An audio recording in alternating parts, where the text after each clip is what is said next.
Assalamualaikum warahmatullahi wabarakatuh. Waalaikumsalam. Alhamdulillahirabbil alamin wa bihi nasta'in ala umuri dunya waddin. Wassalatu wassalamu ala asrofil anbiya'i wal mursalin wa ala alihi wa sahbihi ajmain. Asyhadu an la ilaha illallah wahdahu la syarika lah wa asyhadu anna Muhammadan abduhu wa rasuluhu la nabiyya ba'dahu. Segala puji bagi Allah yang telah mempertemukan kita hari ini di Masjid Baitul Qasir. Mudah-mudahan Allah juga telah mempertemukan kita di surganya nanti. Amin. Sholawat dan salam semoga tetap tercurahkan kepada junjungan kita, junjungan alam semesta, Nabi Muhammad SAW, serta keluarganya, sahabatnya, pengikutnya, pengikut dari pengikutnya hingga akhir zaman. Semoga kita termasuk yang bisa istiqomah mengikuti langkah-langkah sunnah-sunnah beliau. Amin ya rabbal alamin. Semua sudah tertakar dan tidak akan tertukar. Semua sudah terukur dan tidak akan tergusur. Semua sudah terukir dan tidak akan tersingkir. Semua sudah tertulis dan tidak akan terkikis. Semua sudah tertuang dan tidak akan terbuang. Semua sudah pada tempatnya masing-masing. Allah Maha Adil, Maha Bijaksana. Setiap apa yang kita lakukan pasti ada resikonya, baik resiko positif ataupun resiko yang negatif, baik resiko yang baik ataupun resiko yang buruk. Faman ya'mal mithqala dzarratin khairan yarah wa man ya'mal mithqala dzarratin syarran yarah. Hari ini kita akan sama-sama belajar membangun mental ihsan, hati tenang, dada lapang, hidup menang, insyaallah. Apa kabar ibu-ibu sekalian, sehat? Alhamdulillahirabbil alamin. Semakin sehat ya. Biar semangat kalau saya tanya apa kabar sehat, boleh dijawab alhamdulillah semakin sehat. Boleh ya? Ya. Biar ini semangat ya pagi-pagi ini. Apa kabar sehat? Alhamdulillah semakin sehat. Bahagia? Alhamdulillah semakin bahagia. Tua? Alhamdulillah semakin tua. Ya.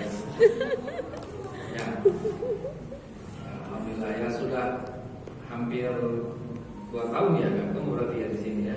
Pernah ketemu sekali di online ya? Ya. Ya, alhamdulillah. Baik. Tema kita hari ini membangun mental ihsan. Ya. Kalau perkenalan sudah, saya kira insyaallah itu ya. Sudah beberapa kali hadir di sini. Ya.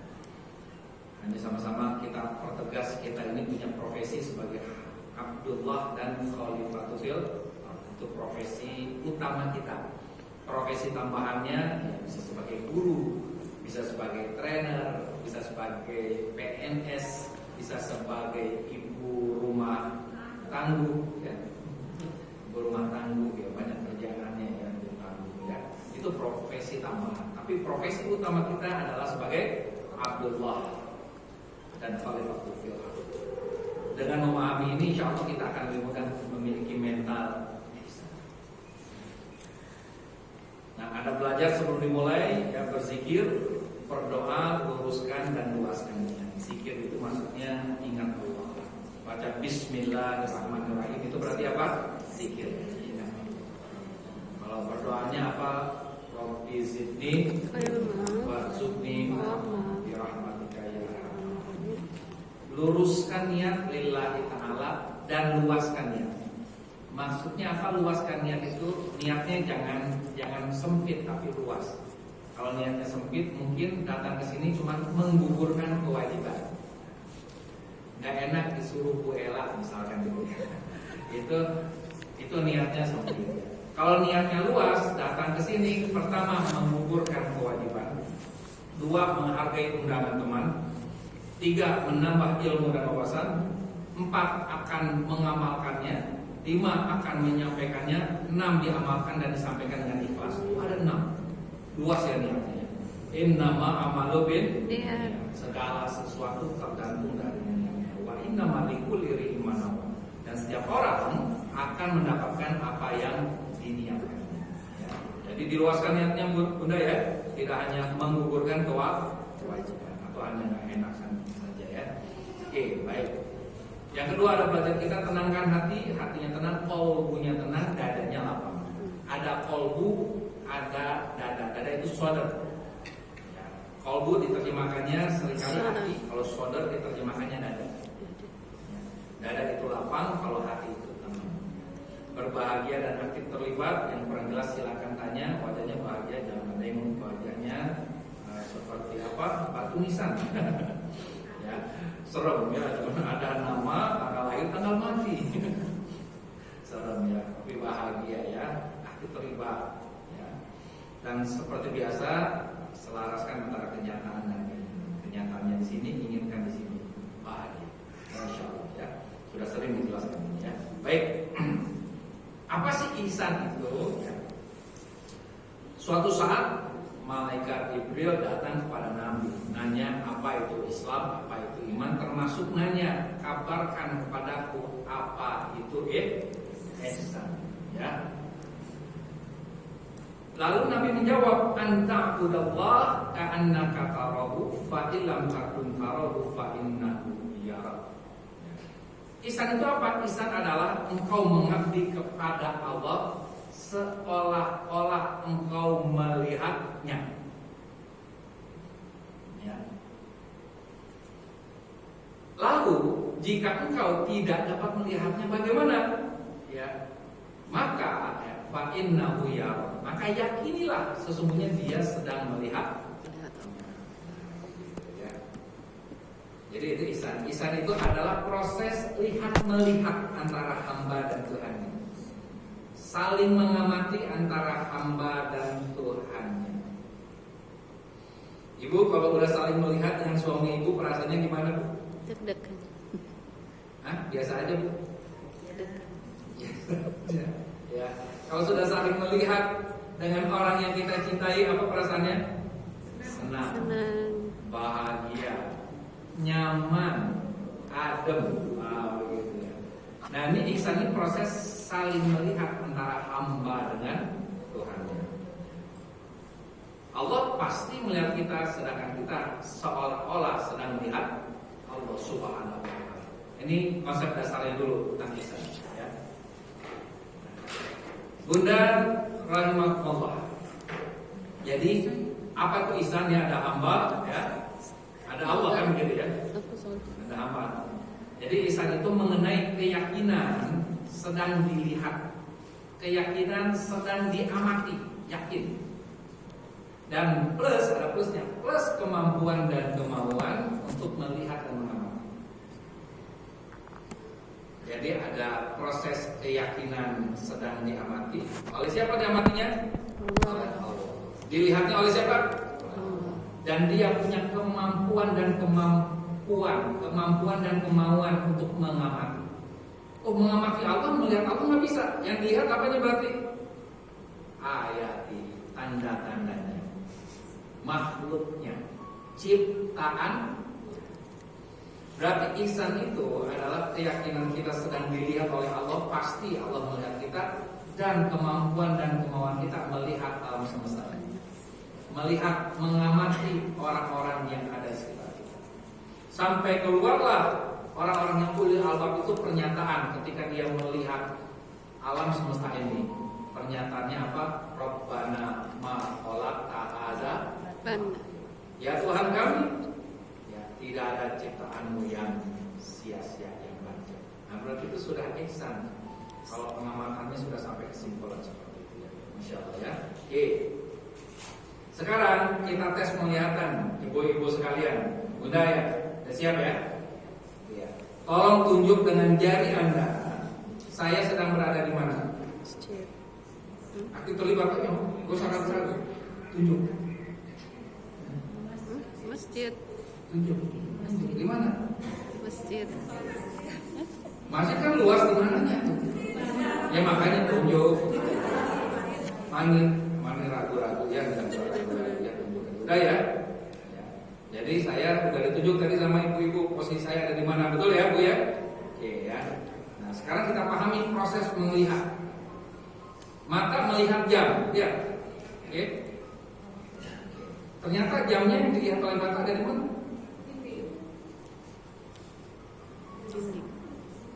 Ini, ya, di gambar ini. Ini jamnya ada di sini. Ini mata, ini kepala kita nih. Sebetulnya dilihat oleh mata ada di mana jamnya? Depan. Lensa. Ibu bisa melihat saya karena ada apa? Mati. Karena ada pantulan atau refleksi cahaya. Kalau nggak ada cahaya gelap, semua di sini nggak ada matahari, apakah ibu bisa melihat saya? Jadi sebetulnya ibu melihat sayanya ada di mana, Bu? Di sini, ibu, ya. Betul, Bu? Ya, sepakat ya? Sebetulnya ya. Oke, kalau kurang jelas ya, ini ada ilmu biologinya. Jadi proses melihat pada manusia. Jadi sumber cahaya masuk melalui kornea, melewati pupil yang lebarnya diatur oleh iris, dibiaskan oleh lensa, terbentuk bayangan di retina yang bersifat nyata terbalik diperkecil. Sel-sel batang dan sel kerucut meneruskan sinyal cahaya melalui saraf optik. Otak membalikkan lagi bayangan yang terlihat di retina sehingga objek terlihat sesuai dengan ya. Dari sini kita melihat apa yang kita amati, yang kita lihat, yang kita perhatikan sebetulnya ada di dalam otak, di dalam diri kita. Artinya apa? Kalau kita ingin melihat sesuatu yang indah, yang kita perbaiki pertama kali bukan apa yang kita lihatnya. Yang pertama kali kita perbaiki adalah apa yang ada di dalam kepala kita. Sampai sini bisa dipahami, Bu? Belum ya? Kalau belum istighfar. Astagfirullah. Ya, biar lebih jelas begini. Biar lebih jelas. Jadi kalau kita sadari, kalau kita sadari ternyata apa? Semua kenyataan itu sebetulnya terjadi di dalam otak kita. Ini pentingnya kita belajar Ihsan. Ya. Semua kenyataan sebetulnya terjadi di dalam otak kita. Oh enggak, Kang Zen, ini terjadi di luar. Yes. Ya. Itu bahasa lainnya boleh. Jadi kan kalau tema itu ada tema lahiriah, ada tema batiniah, betul ya. Ada tema syariat, ada tema hakikat ya. Kalau bicara syariat memang terjadi di luar lahiriah. Tapi kalau bicara batiniah terjadi segala sesuatunya di dalam diri. Kalau dalam ilmu kuantum namanya, ilmu kuantum itu benda dibagi-bagi ketemu molekul, dibagi-bagi diperkecil ketemu atom, diperkecil ketemu namanya kuark, diperkecil ketemu namanya energi kuantum. Nah kalau udah sampai level kuark, level kuantum, benda itu sangat tergantung dari yang mengamatinya. Jadi benda yang diamati oleh si pengamat, ya, itu susah dilihat kecuali si pengamat punya yakin kalau dia diam dia bergerak. Jadi pengaruh sang pengamat sangat kuat terhadap apa yang diamati. Itu wilayah batin kuantum. Dan itu kalau dipakai dalam dunia nyata sangat pas. Nah, anak saya soleh. Kenapa? Karena saya mengamati kesolehannya, menangkap basah setiap kesolehannya. Kang Zen, anak saya nakal. Kenapa? Karena yang saya amati kenakalannya, menangkap basah setiap dia nakal. Tuh kan kamu ketahuan ternyata kamu pelaku. Kita jarang menangkap basah kebaikan anak-anak kita. Ternyata kamu tuh yang selama ini suka cuci piring. Kalau anak berbuat baik, kadang dicuekin sama orang tuanya. Tapi pas anak berbuat tidak baik atau kurang baik ditangkap basah, ternyata kamu pelaku. Nah ketika kita punya hobi mengamati keburukan seseorang, percayalah orang itu akan tambah buruk di hadapan kita, di hadapan si pengamat. Ibu, kalau ada orang yang senang sama ibu, menghargai ibu, menghormati ibu, ibu baiknya sama orang itu. Bagi orang itu ibu baik. Tapi kalau ada orang yang suka menghujat ibu, menjahati ibu, menzalimi ibu, ibu akan tidak mudah untuk berbaik hati sama orang itu. Maka wajar satu orang diamati berbeda tergantung dari pengamat. Kata si A, Bu Soleh ini orangnya soleh. Kata si B, Bu Soleh ini orangnya salah. Padahal Bu Solehnya itu aja tetap nggak berubah. Yang berubah apa? Yang mengamati. Oke, paham sampai sini ya? Perubahan dari otak kita. Ya. Pusing-pusing dikit langsung istighfar. Ya. Nah, yuk kita perdalam ibu-ibu sekalian rahimahullah. Tapi banyak orang yang sibuk memperbaiki dan mengubah kenyataan yang ada di luar dirinya. Ya, sibuk memperbaiki dan mengubah kenyataan yang ada di luar. Akhirnya apa? Saya bahagia kalau dia berubah. Saya akan semangat hidup ini kalau pasangan saya berubah. Saya juga bakal rajin kalau dia rajin. Ada orang-orang yang hidupnya bergantung kepada kelakuan perilaku makhluk, belum ihsan. Ya, karena yang diamati bukan Allah, yang diamati makhluk semuanya. Padahal mengamati makhluk itu dalam rangka membaca kebesarannya Allah. Ayat. Sekarang kalau saya tanya, ibu udah paham konsep kesadaran, konsep ihsan, ya? Apa yang harus Anda lakukan jika Anda ingin dunia ini berwarna ungu? Oh Kak, dicek dong semuanya. Susah. Betul. Kalau konsepnya lahiriah. Tapi kalau konsepnya batiniah, konsepnya hakikat, maka jadi sederhana. Ibu cukup beli satu kacamata, kacamatanya dikasih cat warna ungu, dipakai. Dunia menjadi ungu. Lihat onta warnanya ungu. Lihat kambing warnanya ungu. Lihat Pak RT warnanya ya ungu semuanya.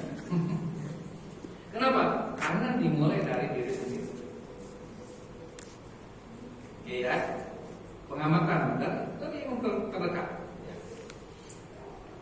Bu, apa yang harus dilakukan bila ibu ingin dunia ini wangi melati? Oh, iya betul, cerdas sebenarnya. Gak usah bagi-bagi minyak wangi melati ke seluruh orang di alam semesta. Boros, capek, lelah, keburu mati, belum dibagi juga. Cukup beli satu botol kecil, oleskan di tangan, oleskan ke hidung. Kang Zen, suami saya wangi melati. Kamar mandi saya wangi melati. Anak-anak saya wangi melati. Kok bisa begitu? Karena dimulai dari diri.